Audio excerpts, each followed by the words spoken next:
Good evening, everyone. Welcome to the December 6th meeting of the Housing Redevelopment Authority. Our last meeting for 2018, our first meeting here in the new council chambers. Before we like to call this meeting to order, before we call roll, I'd like to introduce our new commissioner, Elizabeth Showalter. Elizabeth, thank you for volunteering to give back to your community and serve with us here on the Housing Redevelopment Authority. Thank you. So, welcome to our group. And if we could call roll. William Holm. Present. Stephen Eggert. Present. Kyle Marundi. Present. Elizabeth Showalter. Present. We have a number of resolutions are presented here tonight. However, we'll start with expenditures. Is there a motion to approve the expenditures for the last month? Mr. Chairman, I have moved to approve the expenditures. I will second the motion. Moved and seconded. Are there any questions? Any discussion? Hearing none. All in favor for approval of the expenditures, say aye. Aye. Aye. Motion carried. Next is a review of our meeting minutes of November 1st. Mr. Chairman, I move to approve. I will second the motion.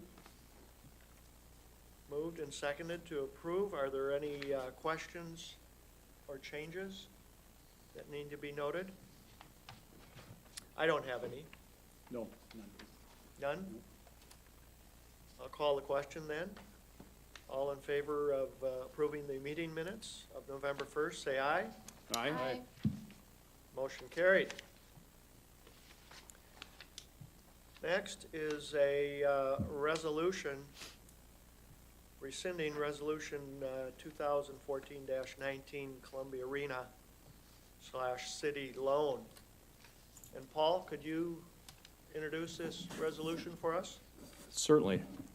Got to get used to all of you being so far away from where I sit. A little more room here than the last city hall. But back in 2013, 2014, when the city and the HRA were looking at buying the Columbia Arena, we didn't really know what the end use of the site was going to be, but we went together with the city. The city loaned the authority $1.5 million to put towards demolition and acquisition. The authority had a bit more than that into the acquisition and the demolition, the pieces that we covered. Back in 2014, we had put together some resolutions on how to pay ourselves back and how to pay the city back as well.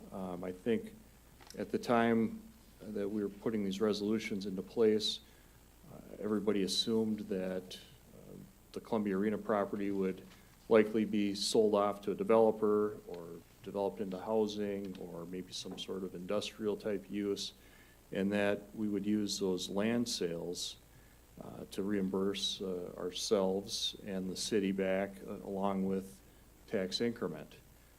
So we adopted resolutions at the time, both the HRA and the city, that said that once a development happened on this site and the HRA reimbursed itself for those costs that it had incurred over and above the $1.5 million that the city had matched and put in, that at that time the city and the HRA would then collect the rest of their outstanding funds through TIF payments, and they would split those until either the district ran out of money or both bodies were repaid. As you know, that's 4 years later now.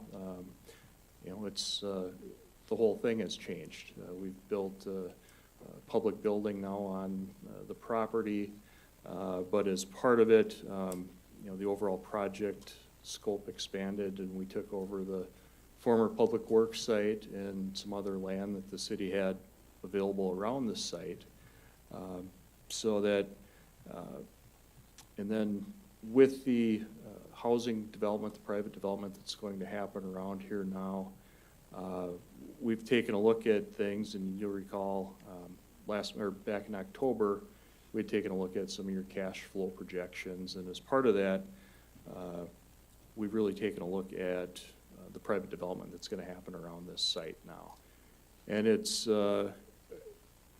fairly clear that the authority is going to be able to recover its investment through the land sales and collection of increment.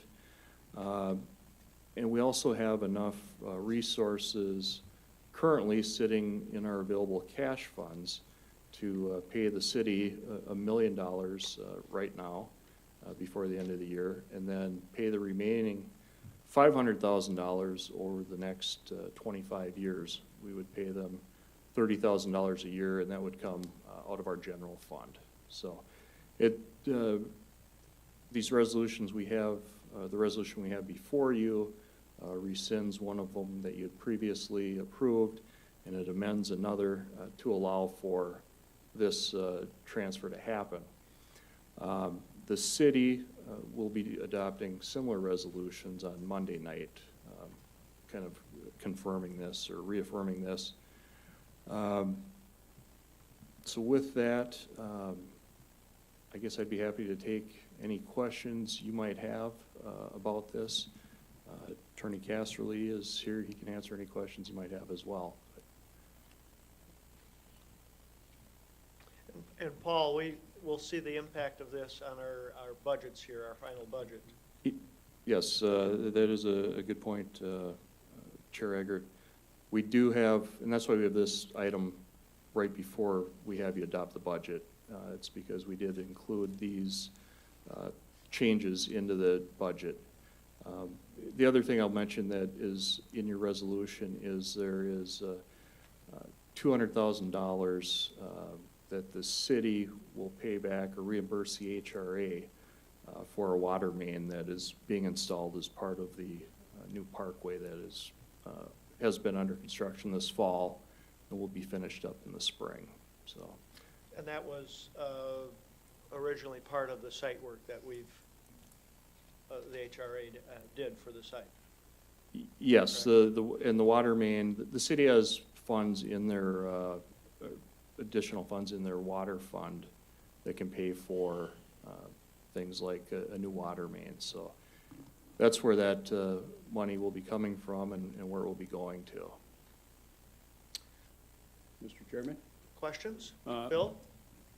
Paul, how long does this TIF district run? I've forgotten. When is it the closing date for this particular TIF district? Do we have 25 years, in other words? We don't have 25 years left, I believe. I think it's I don't think we do. 20. So we're 3, signing 24. an agreement for 25 years, but we don't have 25 years of time to pay? We're going to be paying the city back out of the HRA's general fund. So not the $30,000 a year that we'll be paying the city is going to come out of the HRA's general fund. We'll be collecting all of the increment, but we'll be using the increment now to reimburse ourselves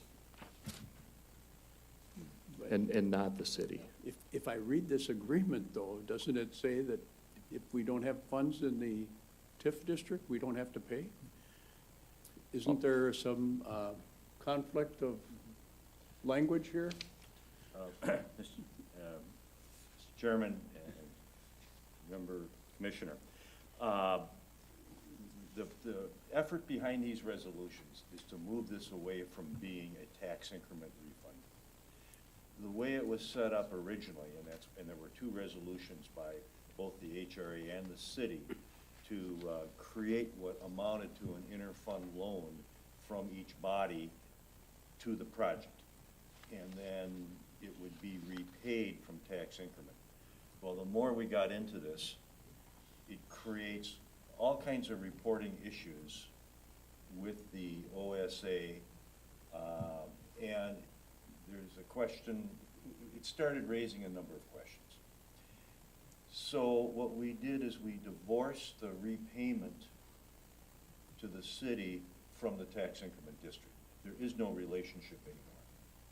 Right now, it is simply, the million that is being repaid right now is really $1 million from the general fund. And the city is absorbing all of the costs associated with this district by loaning money to the district. And the city then anticipates it will be repaid over this 25 years. And the district does run to 2045.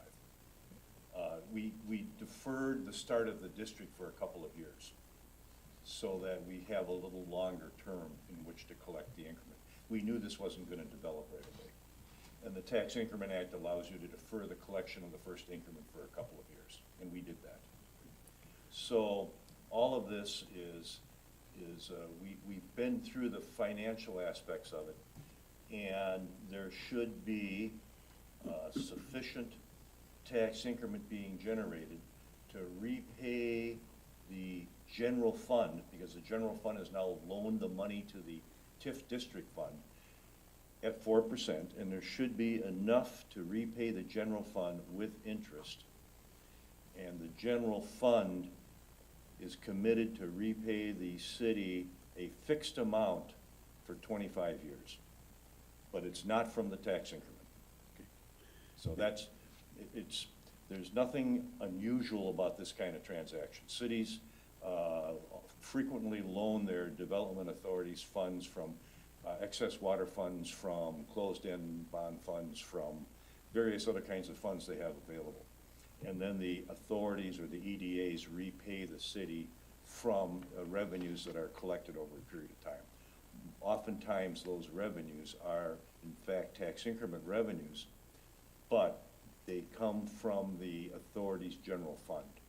And that's really significant, because Fridley has done this now for years. That's how you essentially acquired the property here, but also how you acquired the property for the Cielo project. All of that was from your general fund. Yes. And as is true with other projects you've done around, it's really been the general fund that has had the money. And really what's happening, it's loaning it to the tax increment district so that it can be repaid over a period of years. So that's what's going on here. And the reason you have reference to all these resolutions is because the initial resolutions set up a different concept. And now what we're doing is we're repealing that concept and making it the way I described it. And I have no objections to what we're trying to do here. I was just inquiring as to the language here. But it's a matter of principle. I think we should try to pay the city back in a reasonable time. And if after a few years we find that revenues are sufficient to do so, I would encourage us to pay off that balance well before those 25 years are up, to just simplify it and clean up the books for the city. Mr. Chairman, you have that ability to do that. Yes, I see that. Anytime you wish. Yes. The other comment I have is I do not have the dates for all of these recitals that you've included here, but I see the relationship of, for example, 1.01, at its regularly scheduled meeting on August 7th, approved HRA resolution number 2014-09. The next one refers to 1.02, and the resolution is number 2014-19. And the next one is August 11th with a higher number than the one for December 4th. And I'm not sure if that's correct or not. And I was just suggesting that you take a look at that and be sure that those numbers are correct. And Commissioner Holm, those are correct. 0.01 and 0.02 are HRA resolutions. And the next to our city, yes, And very good. 0.03 and 04 are city red. Yep. So, Very good. I missed that. Thank you.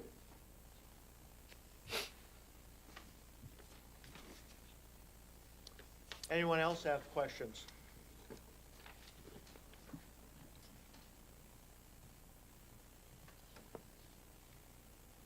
Basically, this cleans it up and allows for repayment to the city, and the TIF district funds will come to the HRA. Correct. Mr. Chairman, if it's in order, I move to approve the resolution amending HRA Resolution number 2014-09 and rescinding Resolution number 2014-19, which approved interfund loans associated with the proposed Columbia Arena Development Project, authorizing repayment of a city loan and authorizing expenditures. Second the motion. It's a motion and seconded. Are there any final questions regarding the motion? Hearing none, I'll call the question. All in favor, say aye. Aye. Aye. Motion carries unanimously.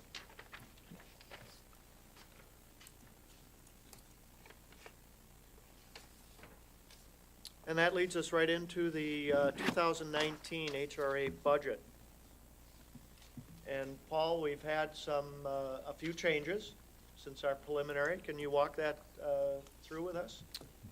Certainly, Chair Eggert, Commissioners, we're actually going to have Dan Tinter That's right. walk us through it. Sorry, Dan. Well, thank you, Mr. Chair, members of the authority. So you may have seen this presentation in a slightly similar form during our proposed budget discussions. But just by virtue of having a couple new commissioners, we thought it was important just to kind of walk through the presentation again, and then, of course, we'd be happy to answer any questions that the authority may have. So annually, last month, the authority reviewed the proposed 2019 budget. And as Mr. Bolin referenced earlier, this budget is reflective of all of the past actions and project commitments that the authority has made. And it's, in fact, even just hot off the presses in that you approved a major action just before this item, and that is reflected in this final 2019 budget as recommended by staff. In reviewing the proposed 2019 budget, I would just like to call everyone's attention to the fact that the authority's budget does have three major components. The general fund, which is essentially the unrestricted portion of the authority's funding that allows you to engage in a variety of activities. The housing loan program fund, which is designed specifically to support that program, and then the various TIF district funds that are in various states depending on their certification status. And then earlier this year, even in advance of the proposed budget, the authority reviewed at a conference meeting in, I think, great detail the annual cash flow projections, and that serves as really the principal information source for the creation of the proposed and then ultimately the final budget. So for the purposes of just reviewing the general fund, there are just a few significant changes. As we are aware, we are sitting in a new building, and the authority is in the process of negotiating the sale of the old building, and so we are reflecting a decrease in rents and royalties for that parking lot. We are also indicating an increase in the property tax levy, which was set earlier this year and then approved by the City Council at the traditional maximum amount, so that those revenues are recognized. And then we are also reflecting a $500,000 one-time revenue for the sale of real estate to Sherman and Associates. Since the proposed 2019 budget, there have been some significant changes, and they're related principally to the resolution that was just adopted concerning the $1.5 million repayment loan to the city.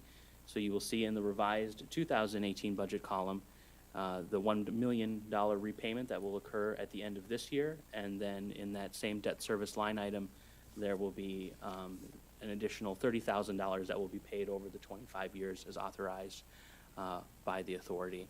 And then additionally, there is a transfer included, again in the revised 2018 budget, that will occur at the end of this year of $200,000 that the city will ultimately pay for the water main improvements as part of the Lock Park Point project. So really, the net in the change is about $800,000. You'll be sending about $1 million out, getting $200,000 back, and then paying that $30,000 over the next 25 years. Those are the significant changes from the last time you saw this budget. What you see here is just a revenue detail outlining the various revenue sources. And as I mentioned, you can see on the right-hand side in the revised column and in the 2019 budget, the changes that I referenced. Next slide, please. And then for the expenditure budget, there are some limited changes on this side. We have the standard 2.5% increase in materials and supplies. Both the city and the authority adjust your material and supply line items by inflation that we get from the Bureau of Labor Statistics, and then a $4,000 increase in anticipated legal expenditures.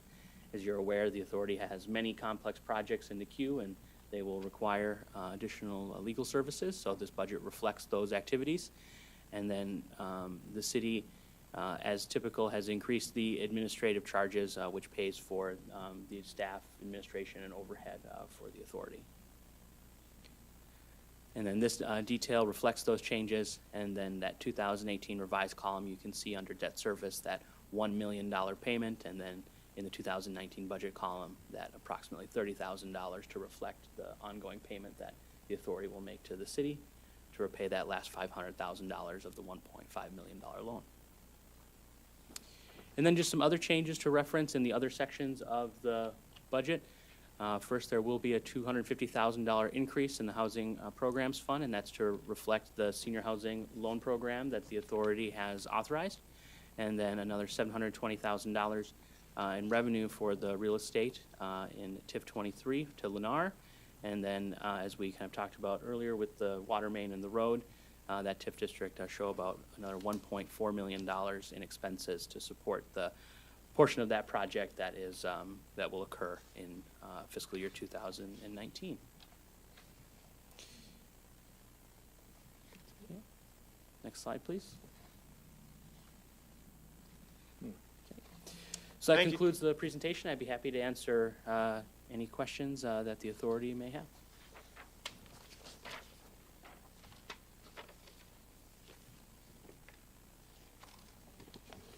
Any questions from the commissioners?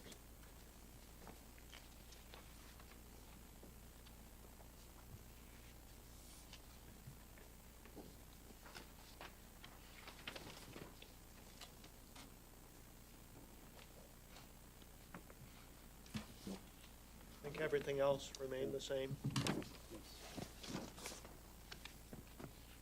Is there a motion to approve the final budget?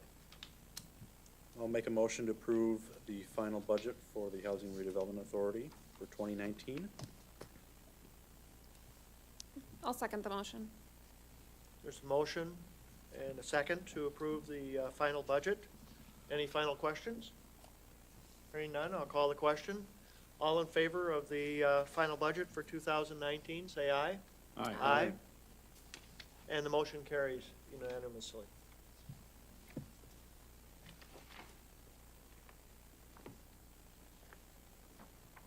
Our next item is the redevelopment contract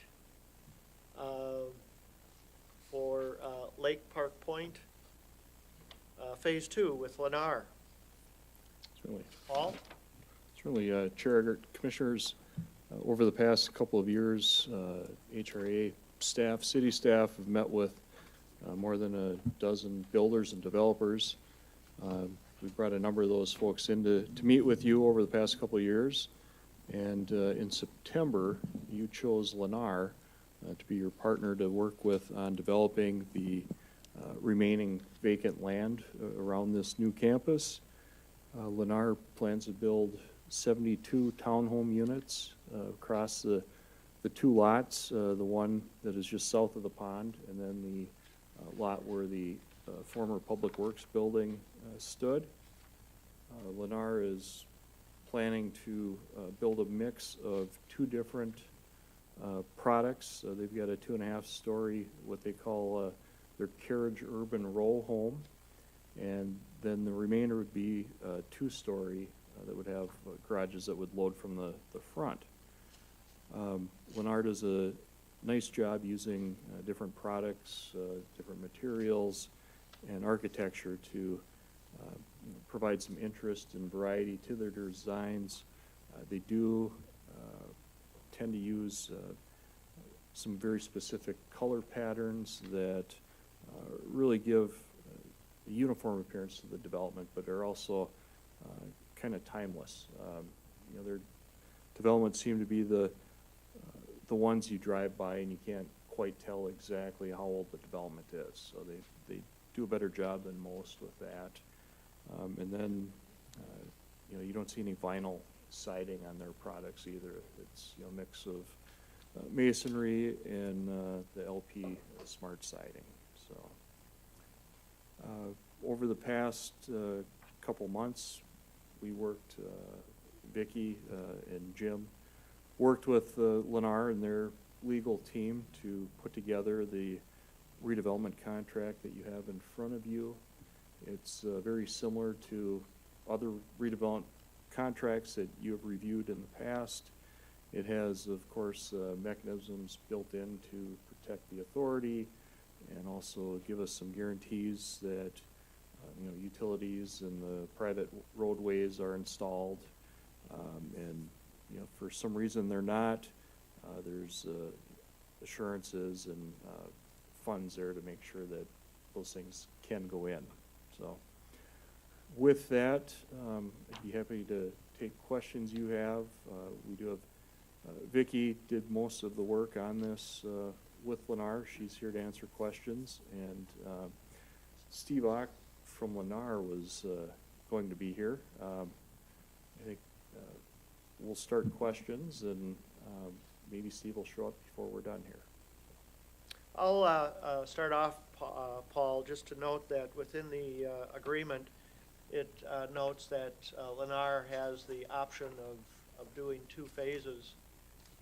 The first phase, the southern part, and the second phase, the smaller eastern part. And that's noted in the budget to close in 2019.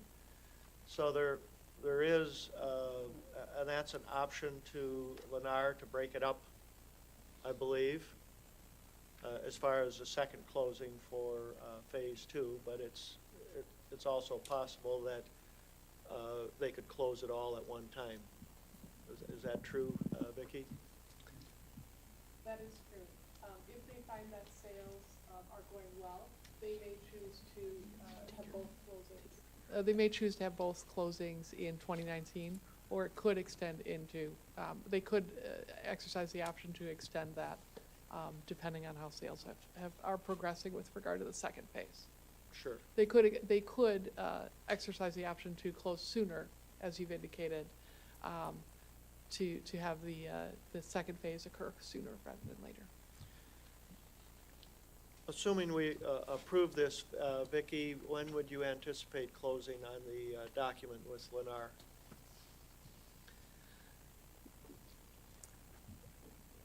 I can take that one. Sure. They do have, this will all be contingent upon getting their land use approvals.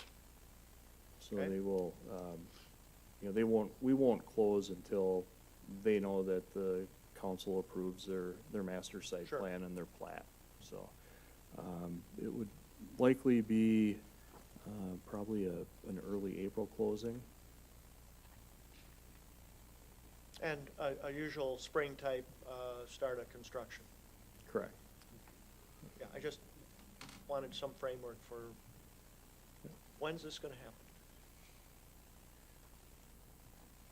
Are there any questions from the commissioners? I have one question, Mr. Chairman, and that relates to how are payments scheduled for the sale of this property? Can you help me out with that? Chairman Eggert and HR Commissioners, the purchase price is calculated based upon the number of units. So in the first closing, which is phase one, it would be the purchase price of $10,000 times the number of units, and that payment would be received at the time of that closing. So they're making payment on 50 units at one time, That is according to phase one? Correct.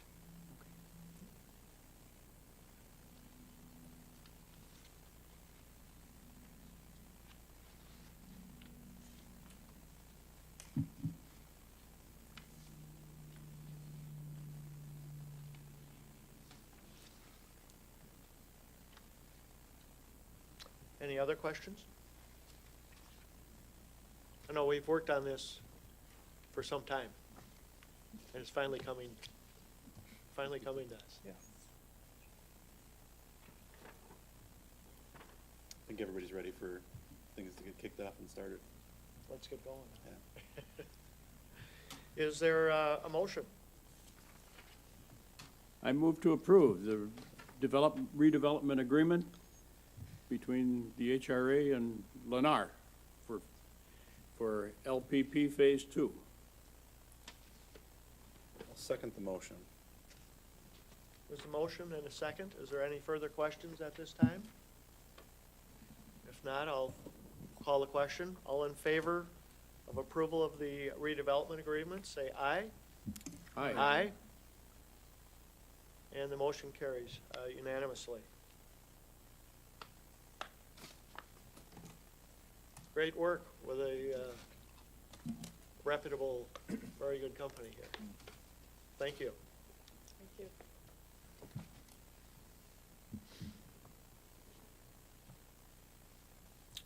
Item 6 is for the approval of a resolution memorializing land transfer from the city to the HRA.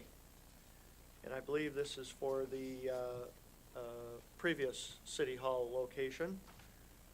Paul, can you shed some light on this? Yep, certainly, Chair Eggert, Commissioners. You'll recall that earlier this year, the HRA developed an exclusive negotiations agreement with Steve Dunbar of Ivy Properties. He's leading a team that consists of his group and Amcon Construction in purchasing our old City Hall, demolishing the building, and then building a 134-unit senior building with services and memory care that would be operated by Ebenezer, which is the nonprofit housing branch of Fairview Health Services. With this, since you approved that agreement, I think that was back in August, we've been working on putting together the redevelopment contract for this, and we really wanted to have a resolution out there that, much like we did earlier tonight, just kind of explain and detail how the city would be paid back as part of this overall development. So, as you've mentioned, as you read in your packet, it is a mix of city-owned land and HRA-owned land at the former City Hall site. There's a map on the screen. You also have it in your packet, and that shows the areas outlined in pink are currently owned by the authority. The areas outlined in blue are owned by the city. And so through, the city needs to convey land through an ordinance. So they held a public hearing and held the first reading of an ordinance to transfer those blue properties to the authority on November 26th. And they have the final reading of that ordinance scheduled for December 10th. So that would allow them then to transfer the property to us, and really the authority, we are the real estate and the development arm of the city, so it makes sense and it makes it much cleaner for the plat and all the agreements with Dunbar's group to just deal with one entity rather than try to deal with both the city and the authority. And so the way that we've structured this, we have the developer, Dunbar's group, paying fair market value. If you recall, we had this appraised, And so he will pay 2.2 million to the authority. We will put that money in escrow, and we will recover all of our costs. You know, we've got costs in legal fees. We've had surveys done of the property. We've had appraisals done that the authority has paid for. So we will take all of our costs out of that purchase price. And then there's going to be a number of extraordinary costs for the developer on this site. You know, demolishing the building is going to be an expensive task. And there may also be, you know, they may find some contamination that they may have to deal with as part of this as well. So we're drafting a very tight list of what those eligible reimbursable costs would be. That will become part of that agreement. So as that is, those costs are incurred and the project finishes up and we get all the sworn construction statements and receipts for everything, then the developer would be reimbursed for those extraordinary costs. The remaining funds then would be transferred to the city, and that would be the city's land payment for this deal. So with that, I'd be happy to take any questions you might have, but I do recommend the authority adopt the attached resolution memorializing how this will pass the sales proceeds on to the city. And Paul, this kind of strikes to the heart of the purpose of the Housing Redevelopment Authority as far as being the redevelopment authority for the city.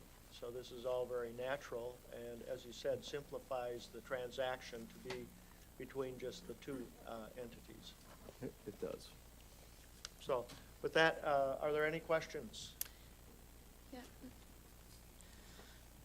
Is the $2.2 million fair market value based on the building being already demolished and then being worth that much, or is that in its current state? That is really the fair market value of the land itself. Okay. Yeah. Mr. Chairman? Yes. Paul, what is the indicative timeline in terms of starting demolition work and then eventual construction on the senior living facility? Yeah. So we do have essentially a rough draft of the development agreement put together. We're going to work on it some more tomorrow, and the thought would be to be able to work all the details out with Dunbar and his group in time to bring the agreement back to you at your January meeting for approval. He has already made some submittals to the city for a plat and for master plan approval. So he's already working on the entitlement process through the city. We would hope, I think we put a date of March 1st. We'd like to close by March 1st with them. That would allow them to get going with the demolition before it gets too nice out. Because the plan is there's so much concrete there that they'd be able to crush a lot of that right on the site and reuse it as a base for things. So, we typically like to see, the city likes to see that kind of work done before it gets too nice out and everybody's got their windows open and have to deal with the noise and whatnot. So that's and then they would start construction then, this summer. Any other questions? Paul? Mr. Good. Hassley? Tentatively, we have in the agreement that we'd have a March 1 closing. Whether it works or not, we need to see. We just got to draft an agreement we're putting together, and the redeveloper has got to go through all the provisions of it. But we put in that the demolition should be concluded by June 1, And then the project needs to be constructed by December 31 of the following year. So 18-month construction period, about 3 months for demolition and preparation, 18 months for construction. And we'll see if that, we're not trying to trick anybody on this. We just want to, if we close it, they aren't going to close this unless they have their financing in place. So because this is a expensive project, and they can't, we don't want to be conveying title unless we know they can build it. So this has got to just go kind of hand in hand to make sure all this works. And we should have a draft of the agreement out maybe late tomorrow. If not, it'll be first thing Monday. And hopefully they'll get back in about a week. We really have, you did a contract for exclusive negotiations, which dealt with some of these issues already. So a lot of the issues that you have a lot of controversy over have already been resolved. The purchase price, what we're reimbursing for, just a number of issues. So we think this will go fairly smoothly. And they've already done a lot of work. I mean, they had the title, this is a complicated title. And that was just brought up as recently as October 17th because they needed that for the plat that they have prepared, which is before the city. So they are already doing and spending a fair amount of money and doing a lot of work pulling all this together. And I would say it's not your run-of-the-mill type building. It's a complex building with lots of services or utilities in it. I think there'll be a variety. I don't know if it's what kind of continuum of care they have, but have to look more at the plans and see what they're offering. What I was leading to is also the complexity of the construction is not as straightforward as all. But I'd also mention that an excellent use for this type of property adjacent to the clinic and with great access. It's more of a mid-block location, but in the heart of the city. And something that we've really needed for our older citizens here is care facilities. Are there any other questions or comments? Just a comment, Mr. Chairman. I agree. I think the demand for this type of facility is increasing, and I think it's a great opportunity to have it in the middle of our city. I noticed that there's an elimination of the roadway, Service road there? service road, and I think that's excellent for traffic flow. I think that's a good improvement. I would hope that we have space for a sidewalk or something for pedestrian traffic on that side of the Highway 47. Yes, maybe I'll just mention that quick. There is, I think the entire right-of-way is around 70 feet. And they would just be vacating the easterly 38 feet that they would add onto their properties. And we've got, our engineering staff has been meeting with MnDOT, because we would leave some of that then as MnDOT right-of-way. So we're having some discussions about what MnDOT may be willing to pay for, what they may not be willing to pay for, as far as removing the existing street and getting a new sidewalk put in. You know, the sidewalk that is just north of the existing City Hall property, the way that was put in with it's got some large trees and it seems to always be shifting around, so, you know, probably makes sense to relocate that portion of the sidewalk as well. So those are all things that the city engineering staff's taking a look at right now. Thank you. Another great project for the city of Fridley. We've had a run here.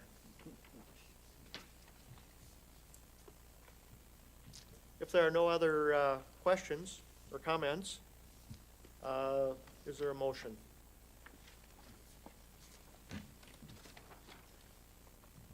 I'll move to approve the agreement to the resolution relating to the disposition of the old City Hall site and payment to the city.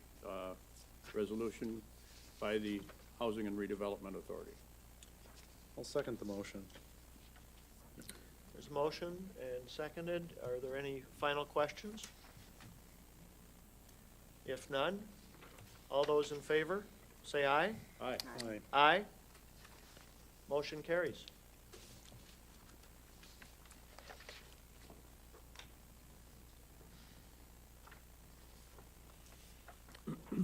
Next on our agenda is the approval of resolution designating expenses for the North Star TIF funds 11 and 12. And we briefly highlighted that at our last meeting, and now here we're to execute it before the end of the year, I believe. Yes. Paul, can you run us through that? Certainly, Chair, Commissioners. Back when we were working on trying to get our North Star Station built, many of you recall that the HRA actually needed to play a much larger role in securing the station than any of the other communities up and down the line because of the lack of federal funding that came through by the time the project actually got going. So I think the legislature recognized the efforts that we were putting into making the project happen, and we were able to get some special legislation in 2008 that allowed us to, not only create this large North Star Transit TIF district, but they also gave us the ability to pool funds from three districts we had, TIF districts 11, 12, and 13. They were districts that still had some life in them, had some fund balances in them, but no longer had projects in those district areas. So the special legislation gave us the ability then to take those funds, and we spent the bulk of those funds we put towards the acquisition of the land for our North Star Station site. But now District 11 has a fund balance a little over $400,000 in it, and is set to expire at the end of 2018. District 12 has some funds in it as well. That's set to expire at the end of 2019. So the resolution before you tonight is really just a marker, if you will, showing that it is your intent to spend the funds from District 11 and some of the funds from District 12, this upcoming construction season. And there are, if you recall, this fall, you had looked at spending a large portion of that funding to extend the sidewalk from the train station along East River Road down to 694.